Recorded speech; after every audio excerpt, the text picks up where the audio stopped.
Hi guys, welcome back to my channel. My name is Patrice, and in this video we will be discussing Black Cozy Mystery Series. And now let's get started. So this video I'm going to talk about Black Cozy mysteries that are written by Black authors. So these mysteries have Black characters as well. And if you are subscribed like you should be, you will know that cozy mysteries are my favorite things to read. And it has been difficult finding cozies with Black characters and also written by Black authors as well. So I just wanted to highlight some of the series that I have found so far. In this video, I'm going to talk about series that I've actually read. In part 2, I am going to talk about series I would like to read. Also in this video here, I'm going to talk about 7 series. Some of them I like, some of them I did not like, but I just wanted to highlight them anyway because you guys may enjoy them. We all have different tastes, so I think it's important to get these authors and the series out there anyway. So let's start with number 1. Number 1 on the list, and these are not in order of, if I like them or not. They are in order by the author's name. Number 1, Harlem Renaissance Mystery Series, and this is by Nekesa Afia. There are 3 books in this series, and I will read you the summary of the first book titled Dead, Dead Girls. Harlem, 1926. Young Black women like Louise Lloyd are ending up dead. Following a harrowing kidnapping ordeal when she was in her teens, Louise is doing everything she can to maintain a normal life. She's succeeding, too. She spends her days working at Maggie's Cafe and her nights at the Zodiac, Harlem's hottest speakeasy. Louise's friends, especially her girlfriend, Rosa Maria Moreno, might say she's running from her past and the notoriety that still stalks her, but don't tell her that. When a girl turns up dead in front of the cafe, Louise is forced to confront something she's been trying to ignore. 2 other local Black girls have been murdered in the past few weeks. After an altercation with a police officer gets her arrested, Louise is given an ultimatum. She can either help solve the case or wind up in a jail cell. Louise has no choice but to investigate and soon finds herself toe-to-toe with a murderous mastermind, hell-bent on taking more lives, maybe even her own. Now, this is going to be an unpopular opinion because I have seen multiple people talk about how they love this series, and I absolutely did not like it. So, number 1, I found it unbelievable that the police would ask this girl to come in and help them solve a murder mystery. Like, it makes no sense. None whatsoever at all. And then number 2, the author makes it obvious from the get-go, like, who the bad person is. And from the reviews that I've read, she also does this with the other 2 books that are in the series. So because it's so obvious and you already know, like, who the murderer is, like, Louise ends up playing like a cat and game mouse with the murderer, and it ends up having like very severe consequences. I just totally messed that up. So Louise ends up playing a cat and game. Oh my goodness. So Louise ends up playing a cat and mouse game with the murderer, and it ends up having very severe consequences. So, yeah, like, the whole setup, like this whole book, like, it totally made me frustrated, and it just turned me off from reading the other 2 in the series. But like I said, other people did like it. So if you're looking for a cozy, and you like Harlem Renaissance, like the Jazz Age, this one may be for you. The second series I'm going to talk about is the Glory Broussard Mystery Series, and this was written by Danielle Arceneaux, and there are 2 books in this series. I'm going to read the summary of the first book, which is titled Glory B. It's a hot and sticky Sunday in Lafayette, Louisiana, and Glory has settled into her usual after-church routine, meeting gamblers at the local coffee shop where she works as a small-time bookie. Sitting at her corner table, Glory hears that her best friend, a nun beloved by the community, has been found dead in her apartment. When police declare the mysterious death a suicide, Glory is convinced that there must be more to the story, and with her reluctant daughter in tow, launches a shadow investigation in a town of oil tycoons, church gossips, and a rumored voodoo priestess. As a Black woman of a certain age who grew up in segregated Louisiana, Glory is used to being minimized and overlooked. But she's determined to make her presence known, as the case leads her deep into a web of intrigue she never realized Lafayette could harbor. So, this series, I like this series because it's set in Louisiana, but that is about the only thing that I liked about this series. I really did not like the main character, Glory, or her daughter. So this just was not my cup of tea, but if you want like a good like New Orleans story, like with some church, I guess like a church setting, um, there's a little bit of drama with her daughter, like the events that's going on in her life.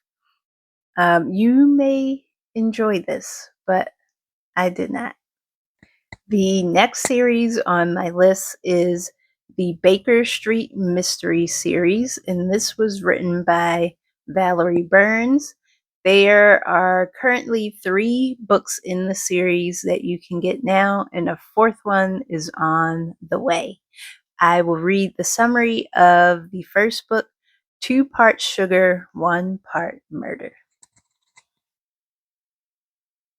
When Maddie Montgomery's groom is a no-show to their live-stream wedding, it's a disaster that no amount of filtering can fix.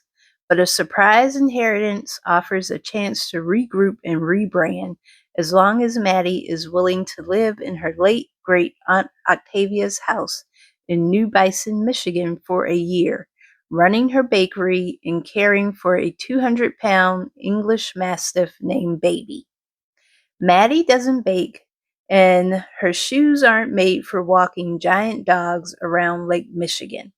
But the locals are friendly, and the scenery is beautiful. With help from her aunt's loyal friends, aka the Baker Street Irregulars, Maddie feels ready to tackle any challenge, including Octavia's award-winning cake recipes. That is, until New Bison's mayor is fatally stabbed and Maddie's fingerprints are found on the knife. Something strange is going on in New Bison.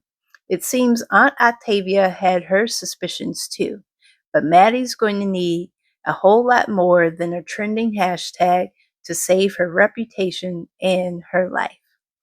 Now, this series I enjoyed up until the end. So at the end, we were left with a cliffhanger and lots of unanswered questions. And this does not resolve itself as we go on with the series. I got to the 3rd book and I still have questions. Like, there's still like some part of the mystery that is not cleared up, like from the first book. Like I said, there were lots of things I did like about the series. I like Maddie. I like baby. But as we go on through the series, Maddie gets like very insecure and then she becomes a little annoying. So I am not sure if I'm going to pick up the fourth book or not. Um, but I would suggest that you read this. Like, if you are like me and you need everything to be resolved, you may not want to pick this up. But if you're looking for something that's like fun, um, and you can suspend a lot of belief, then this may be for you. The next series on my list is Books and Biscuits Mystery, and this is written by Abby Collette. And there are 2 books in this series, and the first one is titled Body and Soul Food, and I will read the summary. When Kobe Hill and Keaton Rutledge were orphaned at age 2, they were separated, but their unbreakable connection lingered. Years later, they reunite and decide to make up for lost time and capitalize on their shared interests by opening up a well-stocked bookstore and cozy soul food cafe in the quaint Pacific Northwest town of Timberlake. But this new chapter of their lives could end on a cliffhanger after Kobe's foster brother is found murdered. The murder, which occurred in public between light rail stops, seems impossible for the police to solve. But as Keaton and Kobe know, 2 heads are always better than one, especially when it comes to mysteries. With just a week to go before the grand opening of their new cafe, the twins will use their revitalized connection with each other to make sure this is the killer's final page. Now, in this series, I did enjoy, I like the idea of like a bookstore and soul food cafe and like twins solving mysteries. This is like right up my alley. I wish there was a bookstore with the soul food cafe in it. I would probably never leave. Like all my money would be gone. But the first book got off to a good start. There were like some typos and stuff like that that you could get beyond. The only thing with the first book is that I feel like you are not connected to the victim in the story. Like he just appears on the page and you don't really get to interact with him. So you kind of, you don't really care if they solve this mystery. The second book was much better to me. Um, Keaton still has to grow on me, but like I said, I like the twins working together. I kind of would like if Kobe would take the lead more often. It seems like he has good ideas, but he's kind of put into the background so that Keaton can be the mystery solver. So I would like to see more of Kobe involved in the stories. Like I said at the beginning, there are only 2 books in this series, and I'm hoping that she writes more books because I did enjoy this. And because this is like a foodie mystery, there are recipes, and I like that with my foodie cozies. The next series I'm going to talk about is the Spice Isle Bakery Mysteries, and these are written by Olivia Matthews. There are 3 books in this series. The first one is titled Against the Current, and this is the summary. Little Caribbean, Brooklyn, New York. Lindsay Murray is opening Spice Isle Bakery with her family, and it's everything she's ever wanted. The West Indian Bakery is her way to give back to the community she loves, stay connected to her Grenadian roots, and work side by side with her family. The only thing getting a rise out of Lindsay is Claudio Fabrizi, a disgruntled fellow bakery owner who does not want any competition. On opening day, he comes into the bakery threatening to shut them down. Fed up, Lindsay takes him to task in front of what seems to be the whole neighborhood. So when Claudio turns up dead a day later, murdered, Lindsay is unfortunately the prime suspect. To get the scent of suspicion off her and her bakery, Lindsay has to prove she's innocent. Under the watchful eyes of her overprotective brother, anxious parents, and meddlesome extended family, what could go wrong? So this series I really, really like. I really enjoy the characters. I like Lindsay. I like the little romance she's developing with um, the police officer in the story. I like the island vibes, the food, the culture, and there are recipes included. And you can really see the author getting better like as the series progresses. So there are 3 books in this series, and I started the series by reading the second book. So I still have to read the first one, but I did read the third book. And yeah, it just gets better as it goes on. So I highly suggest um, that you pick up this series. Next on the list is the Blanche White Mysteries by Barbara Neely. There are 4 books in this series. The first book is titled Blanche on the Lamb, and this is the summary.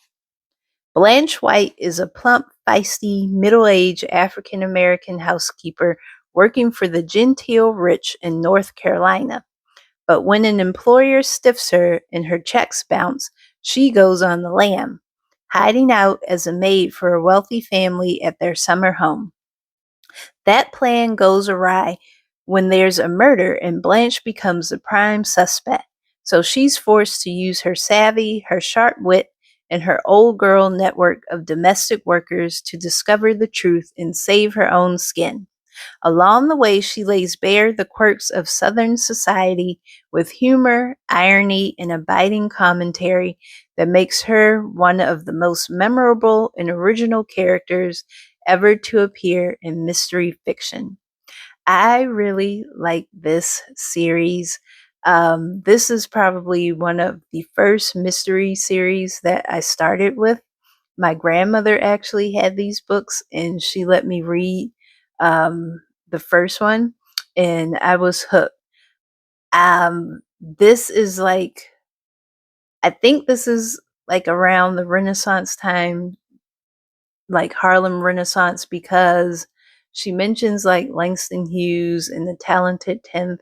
That's like a title for one of her books. So I think that's like around the time that this was written in. Um, but yeah, this is like a really good series. I like Blanche. I like her as a character. She's feisty. I don't think there are recipes. Like, I haven't read this in a long time, but I don't think there are recipes included. But it just gave me, I don't know, like old Southern auntie who doesn't take any mess, and she she be giving it to those little white folks. She gives it to them. And even though she's older, like she has like a little romance component going on, and then there's like a little family drama. So yeah, definitely check this one out. Put this on your list. The last series on my list is the Caribbean Kitchen Mystery Series, and this is written by Raquel V. Reyes, and I believe she is Afro-Latina. There are 4 books in the series. The first one is titled Mango, Mambo, and Murder, and this is the summary. Food anthropologist Miriam Quinones Smith's move from New York to Coral Shores, Miami is traumatic enough without having to deal with her son's toddler tantrums and her husband's midlife crisis. Her best friend, Alma, adds some spice back into Miriam's life when she offers her a job as an on-air cooking expert on a Spanish language morning TV show. But when the newly minted star attends a women's club luncheon, A socialite sitting at her table suddenly falls face first into the chicken salad, never to nibble again. When a second woman dies soon after, suspicions coalesce around a controversial Cuban herbalist, Dr. Fuentes, especially after the morning show's host collapses while interviewing him. But then Detective Pullman learns that the socialite's death resulted from a drug overdose, and an anonymous tip fingers Alma as the pusher. Pullman persuades Miriam to ply her culinary know-how and her understanding of Coral Shore's Caribbean culture to help find the killer and clear Alma's name. While her hubby dallies with his ex-girlfriend Juliet, Miriam quizzes her neighbors for answers and researches all manner of herbs. As the ingredients to the deadly scheme begin blending together, Miriam is on the verge of learning how and why the women died. But her snooping may turn out to be a recipe for her own murder. Unfortunately, this is one of the series that I did not enjoy. So this first book here in the series, I did not read. I read the second book titled Calypso, Corpses, and Cooking. And one of the characters in the book, Miriam's mother-in-law, she is like so racist. And it just totally turned me off from wanting to read any more books in the series. Like, I just couldn't do it. Like, she is just like over the top racist. And then Miriam's husband, he's sort of like to me, he pissed me off because he was not supportive of Miriam. Like, he didn't defend her. He didn't like tell his mom to lay off or anything. And they have a child together. So, it's like this the mother-in-law, she's going to be around like if the series continues, unless Miriam divorces this husband of hers. Like, the lady's going to be around, and I just did not want to keep reading the series.